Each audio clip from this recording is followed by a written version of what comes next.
Pronto, já está gravando. Bem, gente, boa tarde a vocês.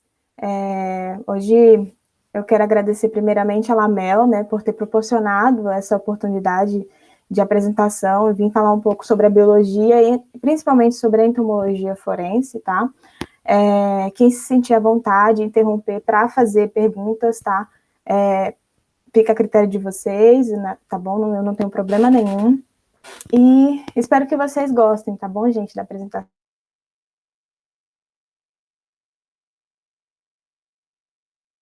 Vou apresentar para vocês, tá? Meu nome é Thais Amaral, eu sou estudante do último semestre de Ciências Biológicas Bacharelado pela Universidade Federal de Rondonópolis. Atualmente eu sou membro do Laboratório de Ecologia de Comunidade de Insetos, tá? O CIMILAB, que ele é coordenado pelo professor Dr. Rodrigo Aranda. Eu comecei no final de 2019, mas peguei ênfase mesmo no laboratório em 2020, 2021, tá? E como foi tema da minha defesa de monografia, que eu desenvolvo pesquisas também na área de Asílide, né, que é a família de moscas predadoras, comumente chamadas de moscas assassinas, tá, no Pantanal brasileiro. Fui voluntária de iniciação científica em entomologia forense, né, durante 9 meses no Laboratório de Entomologia Geral da Universidade, coordenado pelo professor Dr. Wesley Oliveira, tá, em 2019, e eu já trabalhava com moscas, né, nesse laboratório, e que foi estudo, né, da iniciação científica também. Atualmente eu sou estagiária no Núcleo de Fiscalização Ambiental na Secretaria Municipal do Meio Ambiente, aqui de Rondonópolis, e recentemente eu comecei a pós-graduação, né, em Perícia Criminal e Ciências Forenses pela Polieduca de Cuiabá. Como eu já estava no último período, né, eu pude dar início, tá? Então, hoje, como aluna de Ciências Biológicas bacharel, eu vim falar para vocês sobre a entomologia forense, tá? Sobre alguns aspectos biológicos, e espero que vocês gostem, tá? Tanto da disciplina que vai ser apresentado hoje para vocês. Bem, antes de falar sobre a entomologia forense, é importante a gente saber o conceito de entomologia geral, tá? Propriamente dita.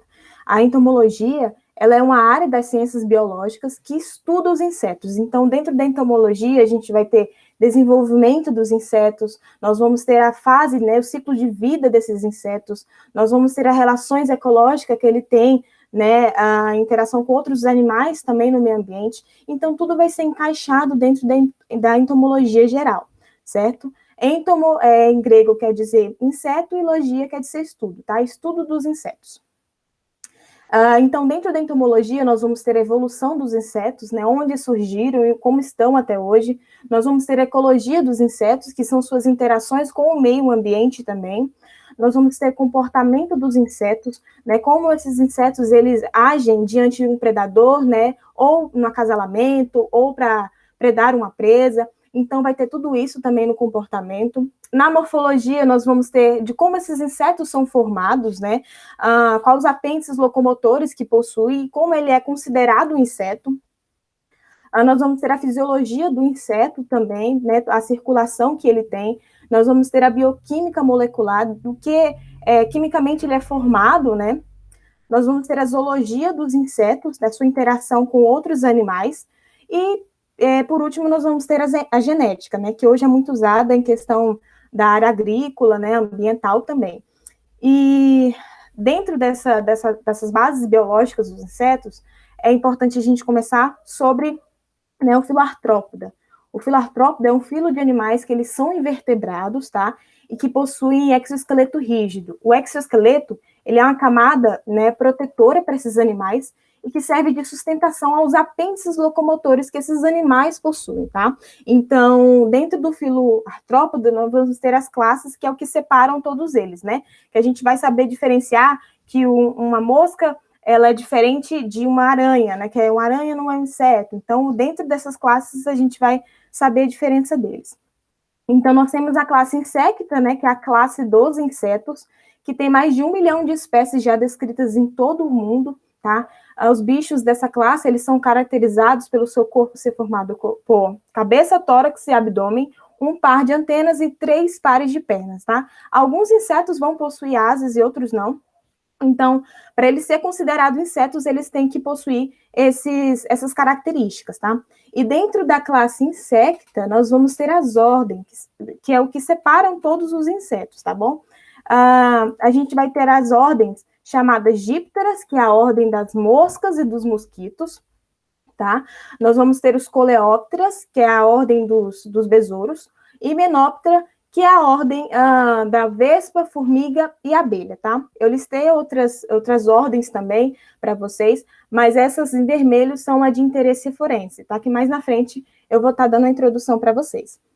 Então, dentro dessas ordens, nós vamos ter as famílias, tá? Na família das dípteras, que são as moscas, nós vamos ter as de interesse forense, que são a Califóride, Sarcofágide e Múcide, tá? Essas são as 3 famílias, tem outras também, mas são as principais.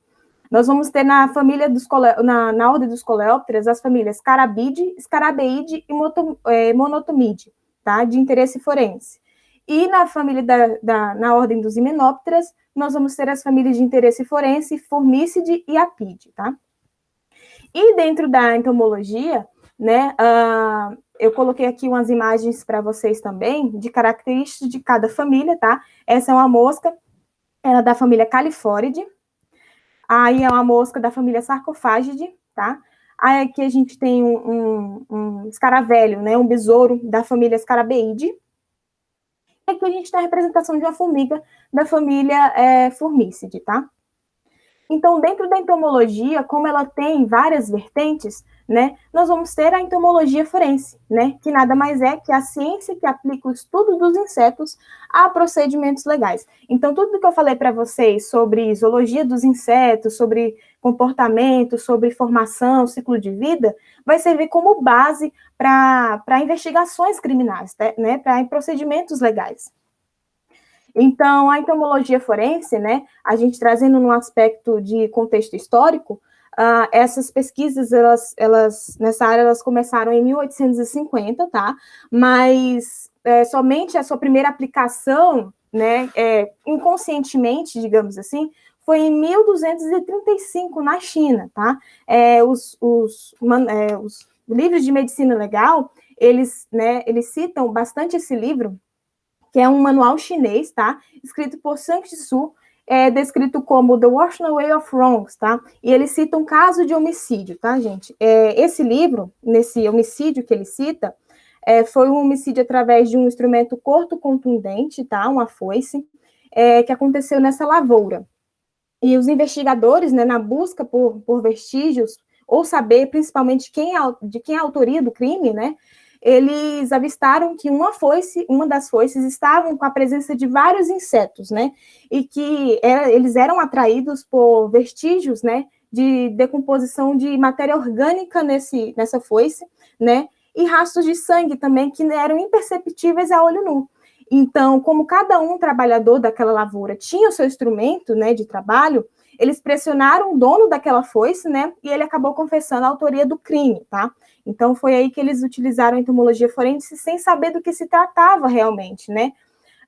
Porque as pesquisas nessa área só começaram, né, anos e anos depois, somente em 1850, tá?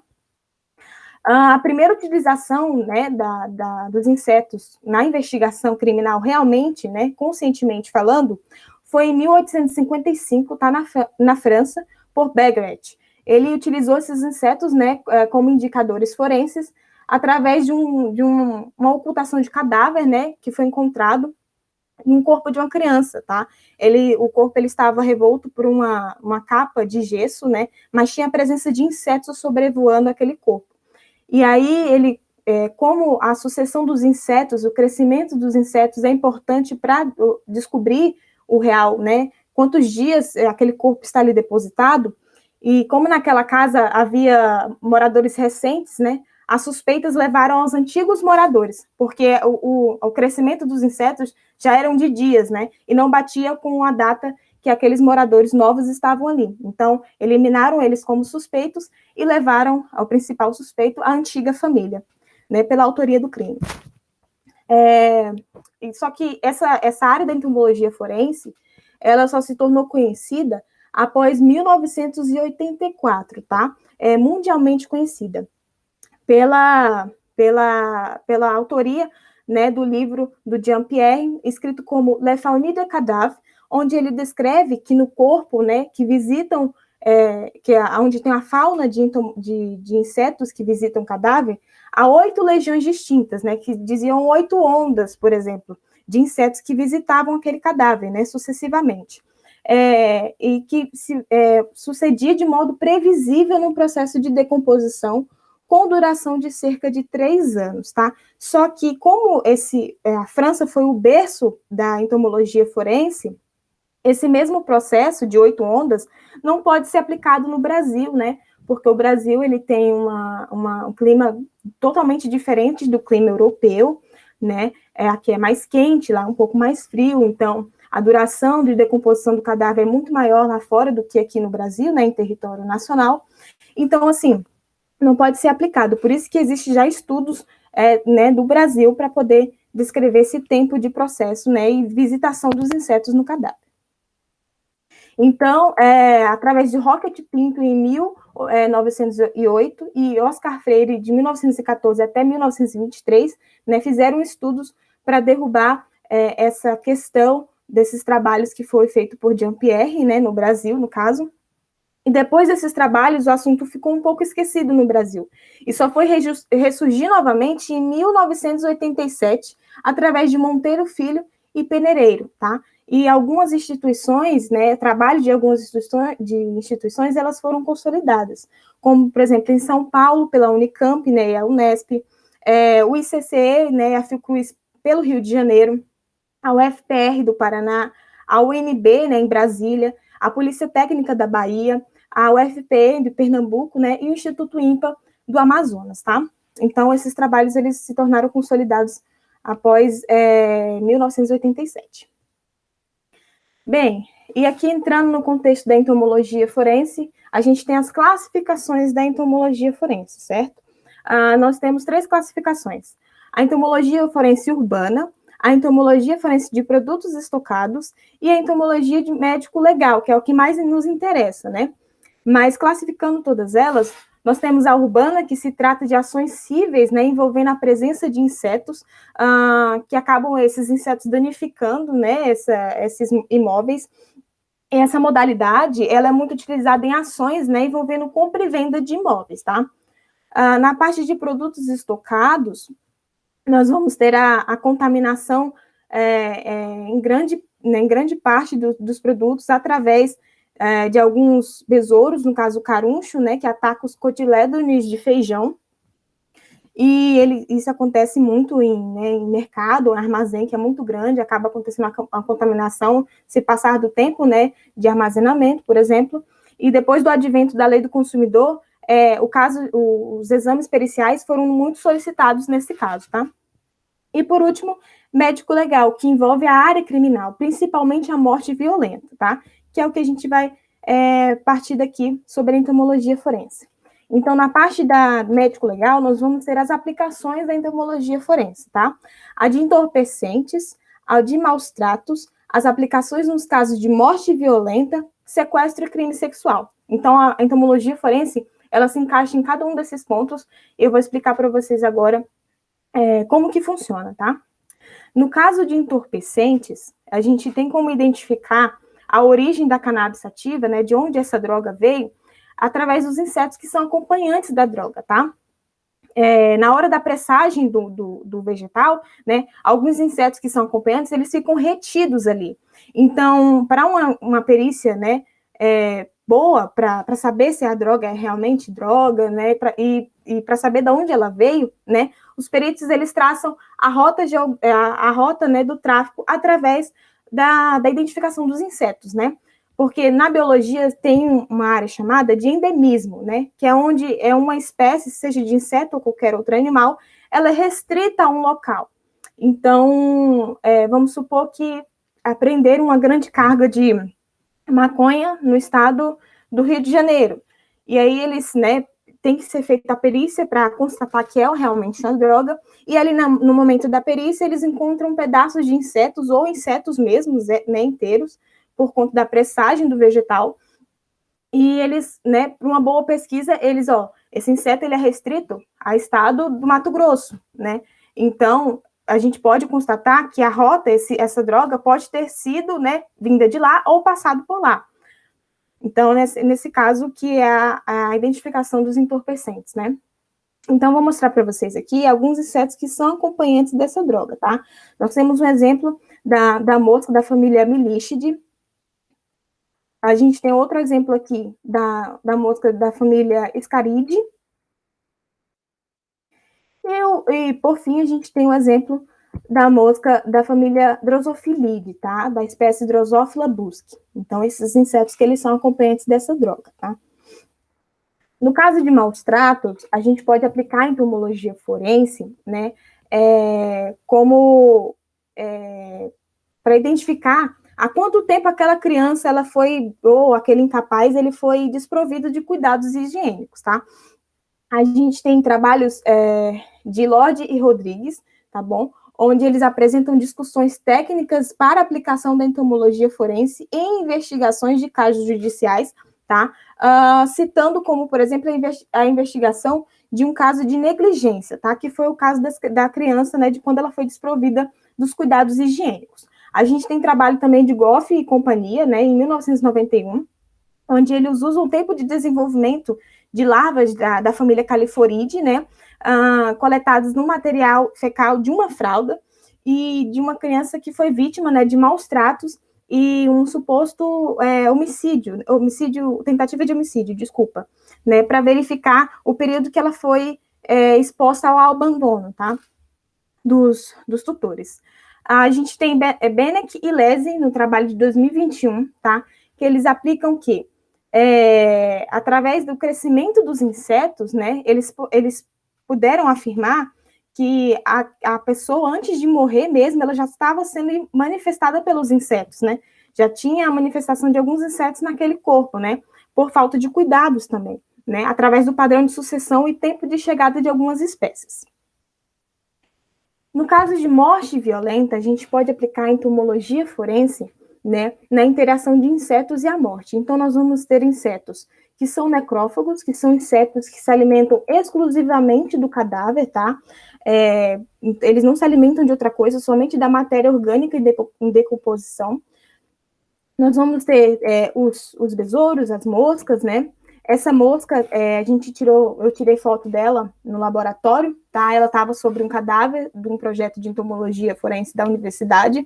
Ela é da espécie Chrysomia albicipes. Então, nós registramos, né, para ter um exemplo para vocês de como são as moscas que colonizam os cadáveres.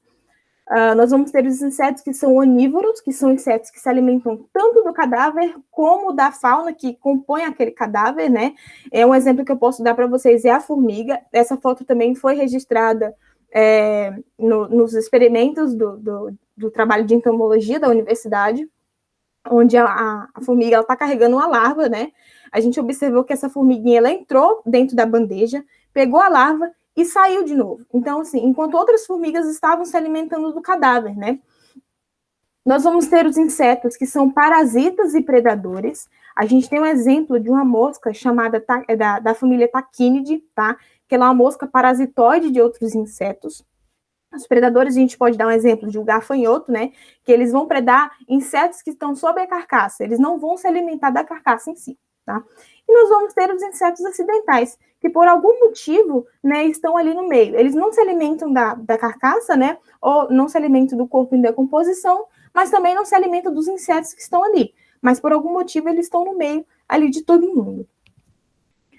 E, por fim, a gente tem no caso de sequestro e crime sexual, né, um estudo feito por Hepple em 1994, que ele identificou o autor de crimes, né, através da extração de DNA nuclear humano em fezes de insetos hematófagos, que são insetos que se alimentam de sangue, tá? A gente também pode aplicar aqui os estudos feitos por Craig e Kemper em 1999 e Holly Budolin em 2000, tá? Eles demonstram que DNA humano ele pode ser obtido das fêmeas de mosquito para aplicação forense, tá? Através da família Culicidae, que ela é uma família que faz o repasso sanguíneo, né, nas vítimas de sequestro ou de carcereiros, né? Então, através do repasso sanguíneo dela, eles fazem a extração do DNA, né, mitocondrial, e identifica a autoria, né, para saber se a pessoa foi feita, né, de refém ou que manteve em cárcere privado. Bem, E no intervalo pós-morte, né, nós temos a estimativa de intervalo pós-morte, né, que, falando biologicamente também, ela funciona inversamente proporcional, né? Quanto maior é o intervalo pós-morte, menor a determinação de estimativa. Porém, com o auxílio da entomologia forense, né, isso se torna totalmente ao contrário. Quanto maior o intervalo pós-morte, mais segura vai ser a estimativa, porque a gente vai ter a presença dos insetos, né, e a gente tem alguns insetos específicos que vão no primeiro estágio de decomposição, nós vamos ter insetos que vão no segundo estágio, no terceiro estágio, então a gente vai ter uma noção, né, através desses conhecimentos entomológicos, de quanto tempo a pessoa está exposta naquele local. E melhor ainda quando é superior a 3 dias, tá? Que a maior parte dos insetos, ativamente, eles visitam com mais de 3 dias de decomposição. Então, eu trouxe um exemplo aqui para vocês de como é a chegada dos insetos, né, em cada fase de decomposição do corpo. Eu trouxe uma imagem de um exemplo em Bogotá, né, a capital da Colômbia, que eles fizeram esse estudo lá, e eu trouxe aqui um exemplo para vocês, porque eu vou explicar de como funciona, pelo menos de como funcionou no projeto, tá, de entomologia forense na UFR. No estágio fresco, vai ter a chegada de algumas moscas, tá, da família Califóridae, né, que elas já vão ali chegar, vão ovipositar, né, colocar seus ovos ali nas extremidades, geralmente elas colocam nas extremidades do olho, da boca, né, nas regiões, né, que tem orifícios, né. No segundo estágio, que é o estágio do corpo que está mais inchado, vão chegar outras famílias de moscas, que é as das Califórides, da Sarcophagidae e da Mucidae, tá? Mas das Califórides não vão deixar de ficar naquele local, naquele período de decomposição, certo? Então, vai chegar outros tipos de moscas, vai pôr, né, seus ovos ali naquele corpo. Já indo para o terceiro estágio de decomposição, que é a decomposição ativa, né, que é na perícia o pessoal chama de podrão, vai vir os insetos maiores, né, como os coleópteros, né, os besouros, vai vir vespide também, que é as vespas, né, vai vir as formigas, então elas vão já agir nessa fase já de decomposição muito ativa. E as califórides vão estar presentes também, tá? Em quase todo um processo elas ficam presentes. Elas só não estão presentes no processo de esqueletização, tá? Onde é o estágio final da decomposição no corpo, né? Vai ter mais a presença de coleópteros, né? Besouros, que eles vão fazer o trabalho de carregar alguns ossos, né? Para a sua sobrevivência e tudo mais. Então, esse exemplo é de Bogotá, tá? Na Colômbia. Então, para vocês, eu vou mostrar o exemplo que aconteceu na UFR, pelo menos, né, do desenvolvimento do projeto. E aqui, algumas moças que visitam cadáveres, tá? Um exemplo.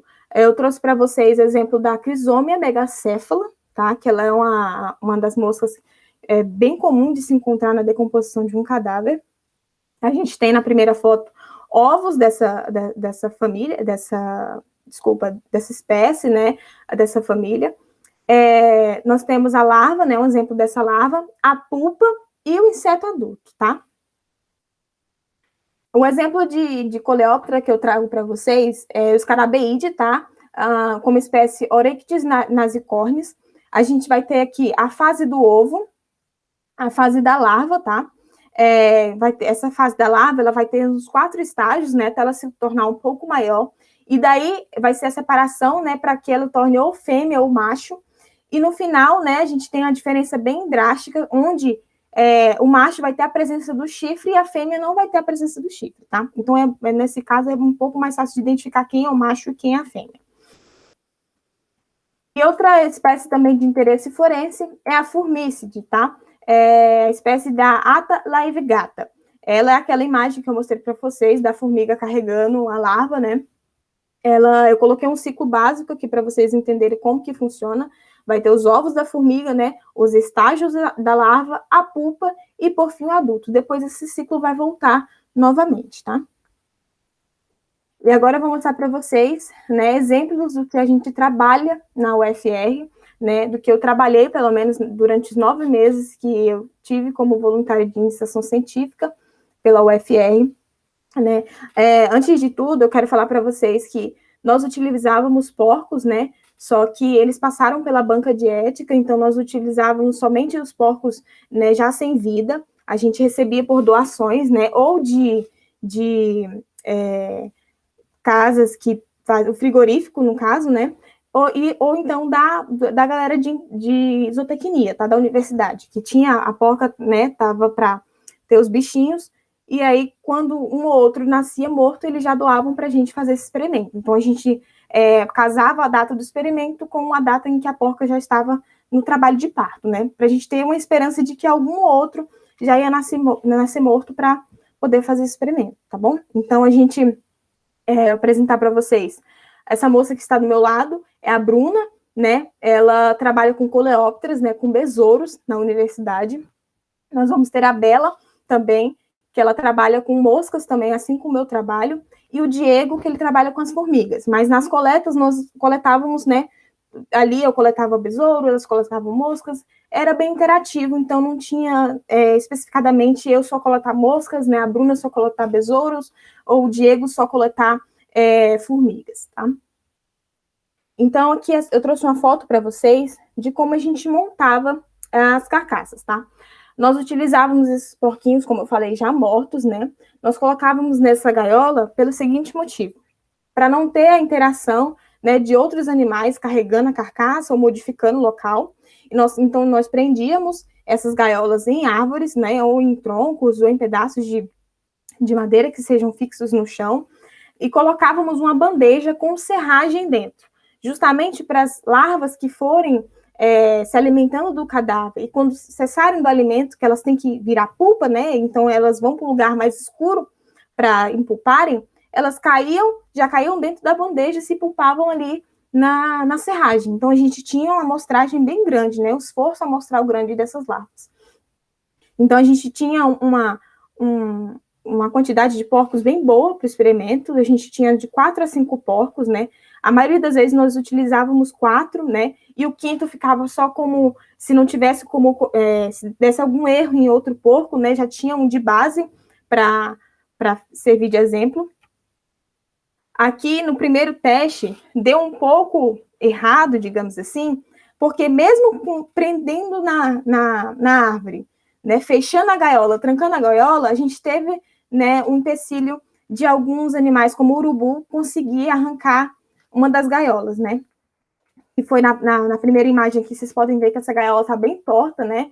Essa a gente conseguiu recuperar, né? Que ele estava quase conseguindo tirar a carcaça, mas a gente conseguiu recuperar, só que o porco número 1, ele já tinha conseguido tirar da gaiola, né? Então, é por isso que é bom fazer os testes, né?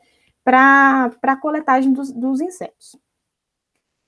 Aqui a gente mostra uma fase deles de decomposição, né? Então, todos os dias, às 10 horas da manhã, a gente ia até os dias de domingo para fazer a coleta daqueles insetos, né? Então, a gente utilizava pinça, utilizava peneira, utilizava pulsar, que é aquele parecido com o do Bob Esponja, né? Para pegar águas vivas, só que é de pano. Então, a gente utilizava tudo que era fácil para poder capturar esses insetos, tá? A mosca era o mais difícil, porque ela era muito ativa, né? Então, para pegar essas moscas era um pouco mais difícil. Então, a gente mudou para o segundo teste. Nós trocamos as gaiolas. E nesse resultado, funcionou, né? Os porquinhos, eles conseguiram permanecer dentro da gaiola. Nós prendemos, né, com mais barbante, né? Para a gaiola ficar bem fixa e presa à árvore. E a bandeja continuou embaixo. Então, nesse caso, funcionou, né? Essa gaiola para a captura dos insetos. E detalhe, nós utilizávamos os porquinhos porque ele é o único animal que se parece mais com o humano em decomposição. Nessa segunda imagem, vocês podem ver que tem a mancha verde, né? A mancha verde na fossa ilíaca direita, né? Ele apresenta todas as fases iguais a do humano quando está em decomposição. Então, aparece na rigidez cadavérica, né? A composição de gases, né? Que vão evaporando, o inchaço, é tudo igual ao do humano. Então, por isso que a gente utilizava porcos, tá? Esse porquinho aí, ele foi sacrificado, tá, gente? Porque esse porco, ele nasceu vivo, né? Só que ele não estava desenvolvendo bem que nem os outros porquinhos. E eles não sabem ao certo dizer por que ele não estava resistindo, né? Então, nós tivemos que sacrificar o porquinho, né? Eles levaram pra gente já morto, nós acompanhamos o processo de sacrifício dele, né? E ele funcionou como o quinto porco para poder dizer que era um assassinato de morte violenta, no caso, né? Então, ele funcionou nesse sentido. Aqui a gente tem a decomposição mais ativa daquele porquinho, né? E nessa segunda imagem, nós vamos ter a fase de esqueletização do porco. E aqui eu tenho um vídeo para vocês, onde a formiga, ela estava carregando um pedaço de osso, tá? A gente conseguiu registrar que, para vocês verem, né, que não só dos insetos que estavam ali colonizando o cadáver, mas também elas estavam se alimentando ali do cadáver em decomposição. Elas estavam carregando esse pedaço de osso, né, para o ninho delas. Então, a gente conseguiu registrar esse momento, tá? Foi muito importante para avaliação de alguns aspectos, né? Depois desse processo, nós levávamos esses insetos ao laboratório, tá? Esses insetos, eles eram etiquetados na forma adequada, né? Eles eram mantidos em álcool 70, né, para conservação. E cada porco, né, tinha o seu frasco de coleta de cada dia. Então, as etiquetas eram formadas por local da coleta, né? A data da coleta também, qual porco que era, a forma de coleta, que foi a forma manual, tá? E o nome de quem coletou, tá? Então, naquele dia especificadamente. Às vezes ia eu, uma outra menina, às vezes ia todo mundo, tá? Mas cada etiqueta tinha que ser feita dessa forma. Então, a gente fazia e colocava em cada inseto, tá? Essa caixa, a gente não tinha identificado cada mosca ainda, a gente só tinha identificado de qual porco ela era, né? E depois a gente, uma por uma, a gente ia identificando através de chaves dicotômicas, né? Que é a chave de identificação de espécies. E através das características, nós íamos identificando até o nível de espécie de cada mosca, né? Para saber qual que era que colonizava os cadáveres, tá? E aqui eu trago novamente a foto da mosca, né, da espécie Chrysomia albíceps. Ela foi uma das moscas que apareceram nas carcaças, né? Ela é uma das que mais apareceram, na verdade. Então, a gente conseguiu registrar, para dar de exemplo para vocês, como que, quem são, né, os insetos que colonizam cadáveres, tá? E aqui, para a apresentação de tudo que eu falei sobre a entomologia forense, sobre a entomologia em si, eu uso, né, o livro da entomologia forense, quando os insetos são vestígios, tá? Ele é a versão mais atualizada que tem da entomologia forense. Ele é escrito por Janira Oliveira Costa. A gente tem também a segunda edição, tá, desse livro, e a primeira edição, que são os insetos peritos, tá? A entomologia forense no Brasil. Todos eles foram escritos por Janira, né? Ela é bióloga, perita criminal, né? Ela é uma das iniciantes da entomologia forense no Brasil também, como mulher, né? Trabalhando dentro da área, até hoje ela trabalha. Ela é mestre e doutora em zoologia, perita criminal pelo Rio de Janeiro. Então, assim, todas as informações que eu passei para vocês, eles vieram desse livro escrito por ela, né? Uma das pessoas mais renomadas dentro da entomologia forense no Brasil. Também eu posso indicar para vocês outros professores, né, e outros peritos criminais que trabalham dentro da área. Nós temos o Torricelli, né, que ele é perito criminal da Bahia. Eu coloquei o user do Instagram dele para vocês acompanharem. Muita coisa eu aprendi da entomologia também acompanhando esses peritos, né? A gente tem o Victor Boteon, que trabalha com identificação desses insetos na entomologia forense, né? Pelo Instituto Geral de Perícia em Santa Catarina. Ele tem um Instagram chamado Professor Forense Padrão, onde ele explica várias questões da entomologia forense, né? Então, de tudo que a entomologia forense ela se trata. Então, assim, eu acompanhei, né, durante o processo de aprendizado, muita coisa que eles me passaram, não só nesses 9 meses de laboratório, né? Eu cheguei a enviar um e-mail também para a Janira, ela dando dicas, né, de como começar na entomologia forense, de como se ingressar na área, de como fazer uma pesquisa dentro da área, que eu tinha algumas dúvidas, né, quanto a método de pesquisa. Então, ela foi super atenciosa, né, mandou quesitos de como começar essa pesquisa. Então, assim, gente, eu indico vocês a acompanhar esses peritos, caso alguém goste da entomologia forense, tá? E por aqui eu encerro, eu trouxe o que eu aprendi durante os 9 meses, lembrando que a entomologia forense ela é muito extensa, tá bom? Então eu quis resumir para vocês e trazer os principais pontos de que a entomologia forense é, tá bom? Deixo para vocês aqui meu e-mail de contato, tá? Os 2 e-mails, e meu user do Instagram para quem quiser acompanhar, tá bom? Agradeço muito, muito a presença de vocês e por essa oportunidade também. Muito obrigada. Muito obrigada, Thaís. A gente agradece, foi muito boa. A sua aula contribuiu muito para o nosso aprendizado e tenho certeza que vai contribuir muito para o nosso curso também, tá? Imagina, gente, eu que agradeço, tá? Eu acho que eu falei um pouco rápido demais, tá bom? Mas, assim, eu trouxe os principais pontos da entomologia para vocês, tá? Ela, como eu falei, ela é bem extensa, né? Então, tem muita coisa para ser visto na entomologia, né? Como eu falei para vocês, a extração de DNA, que é muito importante,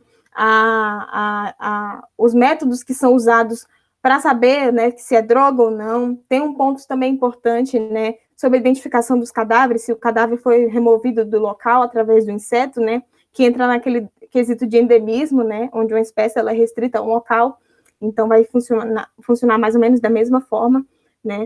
Então, eu espero que vocês tenham gostado da entomologia, de saber um pouco sobre a área, tá? O projeto ele ainda é ativo na UFR, tá? Para quem se interessar, só falar com o professor Dr. Wesley Oliveira, ele é um excelente professor, né? Ensina muito bem, então ele vai passar para vocês, né? Para quem se interessar, os melhores pontos da entomologia forense, principalmente. Vão ter um contato mais ativo com a entomologia forense, tá? Muito obrigada.